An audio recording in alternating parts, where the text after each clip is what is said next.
I'm delighted to see this man. I am a big fan of his work. I am a big fan of just how he carries himself. He seems to be enjoying the holy hell out of football, and we will talk about his tight end university in a second. But George, welcome to the show. And the place I want to start, you're in the dentist chair. You love your dentist, and as you're getting your mouth fixed with a bunch of utensils, the dentist has strong opinions that are on the opposite side of wherever your opinions are. What do you do? That's about it. Okay. I'm imagining a dentist with sports opinions. Hey, Kittle, you're not a top 10 tight end in the NFL. Yeah, just don't make my gums bleed, and we're gonna have a great day. All right. Are you a flosser, George? I got those little sticks with the little floss thing in it. It's just like. That makes you a flosser. That makes you a flosser. That's what I use. I think that makes you a flosser. We had a debate about this last week. When you're using the little sticks and you don't have like the endless string of floss and you pick something out of your teeth, do you run it under the sink? What do you do with like the little piece of crap that just came out of your tooth crack? Either like have like a paper towel there and wipe it off, or rinse it off under the sink. He's got all the answers. How do you feel about fondue? Cheese or chocolate? Cheese. And meats. Let's start with cheese first. You know what? Dairy crushes me, so I'm not a huge, like, I love cheese, but I don't consume it very often. Chocolate fondue, I'll crush that. How about meats? A meat fondue? Well, not a meat fondue. Going to the melting pot and cooking meat at the table, like right in front of the crew, you know? The only meat I want cooked in front of me is hibachi. That's all I need. This guy gets it. Yeah. Okay. Meat fondue. We may be onto a business idea here. Well, the melting pot, isn't that fondue? Isn't all of it fondue? Well, there's cheese fondue, there's chocolate fondue, there is no meat fondue. No, but I thought Get the meat coming out of the fountain is what I thought all of it was fondue. I thought melting pot, I thought all the food was fondue. I've got that wrong? Yes. Okay. Fondue means melted. Okay. So. My bad. How about the clothes after you've had the melting pot? Is the melting pot still in play? Like you've got it's still in play. Very much in You've play. got to set fire to your clothes, right? You can't do anything with the clothes once it smells that bad after fondue, correct? Are you asking me? I'm not entirely sure. I'm not much of a fondue guy. It's more of I just hope like McCaffrey has a chocolate fondue at his wedding. That's kind of what I'm thinking. That's well done. That is well done. How about when you go to hibachi? You go yum yum sauce, and if so, how many yum yums? How many? What's the limit? As many as you want, George. You're the limit. Yeah. Your imagination is the limit. Bump those numbers up, baby. How much are you looking forward to Christian's wedding, and what would you describe as the best wedding you've been to? Ooh. I'm not going to say mine, even though it was my favorite, but I'm really looking forward to Christian's wedding. It's going to be great. I've never been to Rhode Island. And I was actually thinking the other day, I was like, how many people do I actually know from Rhode Island? And I said, none. And then how many people? And then I was thinking about like the Northeast. I was like, do I know anyone from Delaware? And I know like 2 people from Delaware, maybe. That's just because I work out with them. I was like, what an interesting Northeast place up there, all those little states. Yeah. So I was thinking about that. Besides that, one of my favorite weddings I've been to, oh, goodness. I always enjoy a nice Iowa wedding. When all my teammates get married from college, they all go back to Iowa. So it gives me a reason to go, back there and see my home state. So I like those because it's a lot of beverages, a lot of really good food, some sweet corn, and incredible dancing. And then every Iowa football player's wedding I've been to, usually every guy's shirt is off halfway through the night. That tracks. Are you a fan of a DJ or of a wedding band? That's a great question. I think it depends on the vibe. Live music is fantastic, but if you want to you go up there and, put a nice DJ playlist on, I won't argue with that either. But live music is always a great time. How many people have you met from the Dakotas? The Dakotas? A handful being from Iowa. But, I've never really met, when someone says I'm from North Dakota, I'm like, wow, it's really cold up there. Yeah. How are you? Yes. Are you okay? It's remote. What are the details from your wedding you're willing to share, the details that you liked best about your wedding? My favorite thing about my wedding was we only had our bridesmaids and groomsmen plus +1. So it was like a 35-person wedding, and it was on my property in Nashville. and it was just an absolute party of a time. It was just an excuse to hang out with all of my best friends. So that was my favorite part about my wedding.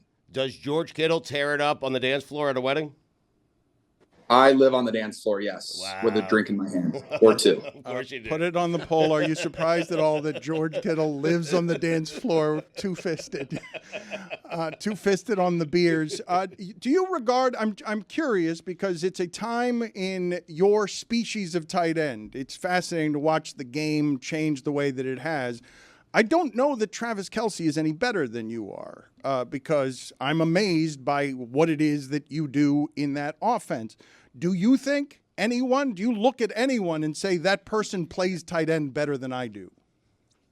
Ooh, that's a great question. I think being a tight end and like when you watch all the film and stuff like that, you see around the league from Travis to what Gronk used to do, Jason Witten, Mark Andrews, Laporta, Hawkinson. Like it's hard to compare tight ends because all of our offenses are so different. And what we're asked to do is so different. Like, I don't know, like if you took if you put me in the Ravens offense, put Mark Andrews in my offense, I don't know if, we would be the exact same players. I think we're built for the offenses that we're in. And so it's really hard to compete or like to compare the level of play that tight ends are at right now. Cause like the things that Travis does, you couldn't just put any tight end into the Chiefs offense and they'd have 7 1,000-yard seasons in a row. I think Travis has got such a great connection with Patrick and the freedom that he has in his routes that, he's earned through his decision-making and route running abilities. I think that's what he's built. And I don't think you could put another tight end in that system and they'd be just as good. And I have the confidence to say, I don't think you could put someone in my position and they'd be just as good as me. So it's hard to compare and contrast them. I think we all play the game at a really, really high level. And I think appreciating the level of play that the tight end position is at is the best thing that we should do. George, I'm appointing you president and official spokesman for NATE, the National Association of Tight Ends. I have to ask you in all honesty, y'all are a little bit tired of Travis Kelce, right? Just all the publicity, all Great. the Now attention. that's a great question. I mean, all the That's a great celebrity, question. Travis Come this, on. Travis that. Come on. That's enough. Speak to me. Speak to you. All I think Travis has done, I think he runs a fantastic podcast. He's incredibly humble, and he talks about tight ends in the right way, and he talks about people in the right way, and he treats everyone with respect and a positive attitude. So I think Travis does such a great job. He highlights the tight end position. I think there's more spotlights on him because he's dating one of the most famous people in the world. And I think there's all those media headlines that just take photos of him when he's out in the ocean and stuff like that. So you just see Travis a bunch.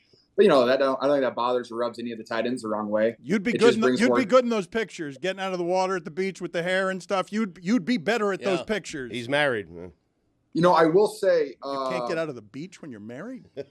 yeah, I don't know, but I think I got into one of those TMZ photos this past year because I was hanging out with McCaffrey and his fiance Olivia, and there was like a TMZ guy on a boat in Cabo, and I was like, wow, I've never really had to experience that before. And I just waved at the guy, and I was like, hey man, hope you're having a great day. Hope you get your photo. George, going back to kind of tight ends and different fits and different systems, just here amongst friends, okay? Just you and Amongst I. friends. Yeah, and a couple Just of us us. listening. No Yeah, one just else us. is listening. No one else is listening. You see kind of what some of the other tight ends do numbers-wise, right? And then you are in your system, and sometimes the way that your coach uses you, it's like, well, where is he today? I don't know what's going on because you're blocking, you're doing other He's things. a good blocker. And yeah, he's a good blocker, but at the same time, when contract renewals come up, they go and they use these numbers against you. They're not paying for blocking. You're exactly right. So sometimes you have to think, Kyle, what are we doing here? What are you doing to old George? Let George eat, right? To an extent, you'd say that. And like there are games this past season you look at where I've had a couple games where I had 15 targets for 130 to 150 yards. And I had a game where I had one catch for 1 yard. And while one catch for 1 yard is not my favorite, when we win games, it's, I don't get too upset about it. My wife will tell me that I need to go ask for more targets, which I love her for that. But really, the way that our offense is, we have a lot of mouths to feed out there. And what I really love about my offense is in the run game, I get to be the tip of the spear a lot. And I get a lot of one-on-one stuff versus defensive ends, whether it's a pass pro game or the run game. And I know that by what I've put on tape consistently over the course of my career, there's not a lot of guys that could step in and be the tip of the spear like that. But sometimes George is hungry though, right? Right. Oh yeah, no, I love the ball. Like, trust me, I don't always like getting one target and one catch, but whenever you can get in that, 4 to 6 target range, I'm very happy with it.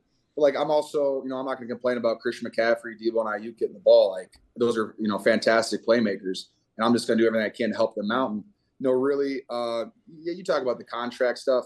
Yeah, you don't look at the run blocking as like a statistic, but you can look at what you can look at is, hey, when George is on the front side of the run game, the run play average is 7.8 yards a carry. And when he's not in, it's 3.2 yards a carry. And that is something that you can measure. And so I think my tape speaks for itself, and that run game speaks for itself. That was such a great answer. Tight End University, he really does appreciate the craftsmanship of what he does. June 17th to the 20th in Nashville. It's presented by Charmin, Bridgestone, Bud Light, Levi's, and Gatorade. Can you give me the story that explains to us how much everyone in that locker room is actually afraid of Trent Williams? Oh, my goodness. Trent Williams. I like how you went straight from Tight End U to terrified of Trent Williams. Totally understand it. That is a big dude, and he's also very good at everything that he does. He's an intimidating specimen. I will say that. But he's also one of the nicest dudes ever. And if you get him in the sauna, you're in there, you're sweating one out, and he just likes to talk about all the random stuff that, he likes to do with his time, it's pretty interesting. And I think Trent is just someone who's done it at the highest of high levels for so long. And I think, what is he, 34 or 35, 36, somewhere in there. And he's still the best left tackle in the NFL. And you watch his tape and he just pulverizes guys. So while he might be intimidating to rookies and stuff, the second you get to know Trent, he's one of the nicest guys on the team. He's also got the biggest, whitest smile I've ever seen out of anybody, him and Mike Shanahan. What is he talking about in the sauna that you're like, okay, that's interesting? Like, what is he telling you about? He really likes Cabo. We got him into golf last year, which was pretty fun. Cause he literally told us, he said he played in a charity tournament like 10 years ago, and he got made fun of because he didn't play very well. So he didn't he didn't golf again for 10 years. And we were down in Cabo. We got him to golf with us, me, Juice, and McCaffrey and Debo. And he became in love with it. And now he golfs multiple days a week, all the time. And so just seeing Trent Williams golf is just so much fun because he's just absolutely massive and he can just torch a golf ball. Are tight ends the best position at golf? Ooh, that's a great one. I think tight ends are up there, but I've yet to play golf with a quarterback who is like really bad. Like every quarterback I've ever golfed with, they're just like sticks. It's really annoying. Like they're all just above average. Well, it's also probably because they all feel really healthy all the time and their knees don't hurt and their shoulders don't hurt that often. So they're just up there just cranking out the golf balls. You watch Josh Allen, Mahomes. My buddy CJ Beathard, he's got a wild golf swing, but he just pipes that thing down the middle of the fairway every single time, and it makes no sense to me. So I think quarterbacks or tight ends are definitely the two best positions. George, we know you're a big Predators guy. I'm not sure if you've been following the Stanley Cup Hockey, at all. let's go. Give Yeah, me a okay, question. good. All right. So there's some people saying that Connor McDavid is Connor McOverrated because he doesn't have a Stanley Cup. I'm wondering if you think that he needs to win one to cement his legacy as one of the all-time greats.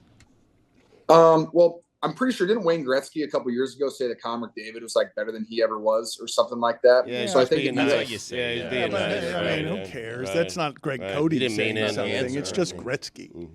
It's just Gretzky. You're right. he doesn't know anything. But I think what Connor McDavid does for the game of hockey, this is fun. So one of my best friends is Phil Forsberg. Plays for the Preds, and I love it. But he was telling me a couple years ago, he was like, "Hey, you got to come to the game this Tuesday because we're playing the Oilers, and you need to watch Connor McDavid play." And he's never said that about any other player in the league. Like no one else has he ever said that about. And so I went and watched McDavid, and just the speed that he plays at, it's like watching Tyreek Hill out there. It's incredible, just the different speed he plays at. And when you see someone like that handle the puck, the crazy moves that he does, the crazy plays that he does, you can't call the dude overrated because he shows up all the time. And while he might, I don't know if he has a goal yet in the Stanley Cup. The reason that they're in the Stanley Cup is because you have a guy like that who just absolutely dominates all the time.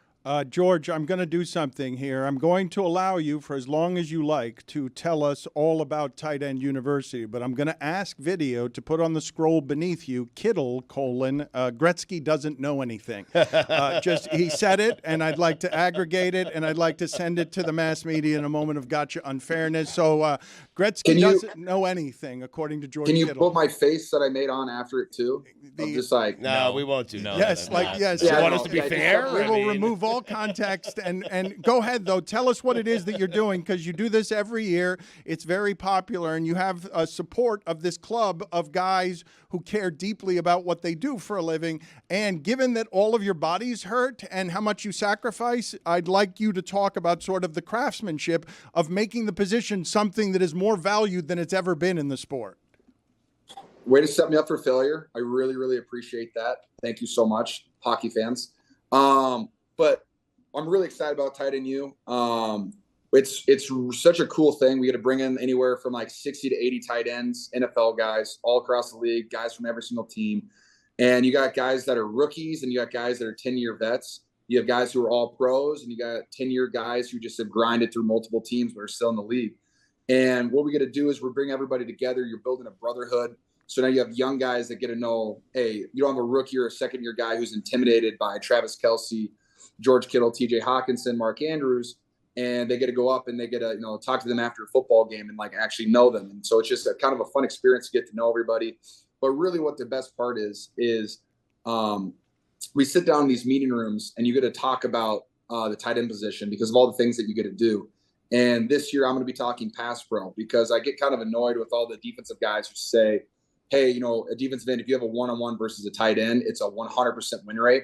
I disagree with that. I think you can check my tape and tape around the league, but that's not how it goes. And so I want to get guys more comfortable, more confident in their ability at pass pro.